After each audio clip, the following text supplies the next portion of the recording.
What is Pip's no-cache-dir good for?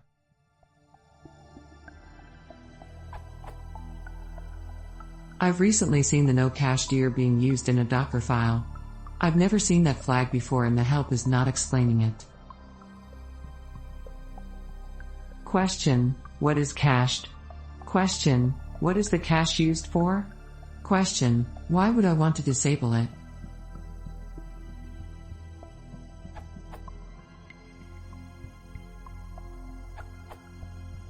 Cache-dirs, store away in hiding or for future use, used for store the installation files .whl, etc., of the modules that you install through pip, store the source files .tar.gz, etc., to avoid re-download when not expired. Possible reason you might want to disable cache. You don't have space on your hard drive. Previously run pip install with unexpected settings, e.g. previously run export pykcurl_ssl_library equals mess, and pip install pykcurl, want new run export pykcurl_ssl_library equals opensource, and pip install pykcurl compile no-cache-dir. You want to keep a Docker image as small as possible. Links to documentation. This URL, dash at Amajan, this URL, at Makaya.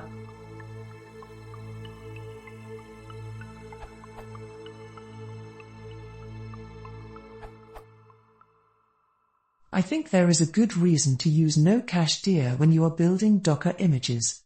The cache is usually useless in a Docker image, and you can definitely shrink the image size by disabling the cache.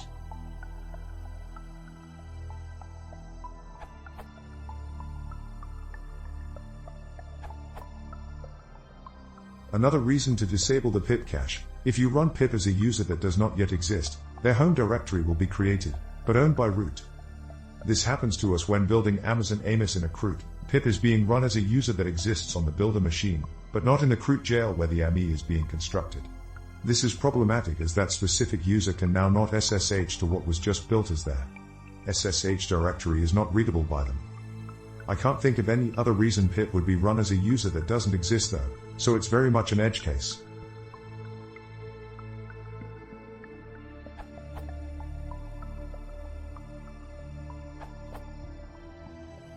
Reduce your Docker image size if you're having Python dependencies in your Docker file, as your private registries/artifactories or your deployment sources may have size limitation.